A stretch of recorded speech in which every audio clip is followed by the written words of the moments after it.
বিপদ যেন পিছু ছাড়ছে না ইসরায়েলের। কিছুদিন আগে দশকের সবচেয়ে ভয়াবহ দাবানলের ঘটনা ঘটেছে দেশটিতে। দাবানল নিয়ন্ত্রণে এলেও পরিস্থিতি এখনো পুরোপুরি সামাল দিতে পারেনি ইসরায়েল। এদিকে চলছে গাজা যুদ্ধ। উত্তপ্ত এই পরিস্থিতিতে সিরিয়ায় হামলা চালাতে গিয়ে তুরস্কের সঙ্গেও ঝামেলায় জড়িয়েছে ইসরায়েলি বাহিনী। হামলা চালিয়েছে ইয়েমেনেও। এই অবস্থায় ভয়াবহ বন্যার কবলে পড়েছে ইসরায়েল।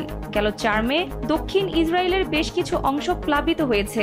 এদিন বিকেলে ভারী বৃষ্টিপাত এবং তীব্র বাতাসের কারণে দক্ষিণাঞ্চলীয় শহর ইলাতের মূল প্রবেশ পথ সহ বেশ কয়েকটি প্রধান রুট যানবাহন চলাচলের জন্য বন্ধ করে দেয় পুলিশ। দক্ষিণাঞ্চলীয় শহর দিমোনাতেও প্রবল বজ্রপাত এবং শিলাবৃষ্টি হয়েছে। ইসরায়েলি পুলিশ জনসাধারণকে বন্যা কবলিত এলাকায় না যাওয়ার আহ্বান জানিয়েছে। কর্তৃপক্ষ জোর দিয়ে বলেছে, প্লাবিত রাস্তা, ঝর্ণা বা জলাশয়ের কাছে যাওয়া বা পার হওয়া নিষিদ্ধ এবং এটি করা জীবনের জন্য হুমকি স্বরূপ। জনসাধারণ বন্যার কবলে পড়তে পারে এমন এলাকায়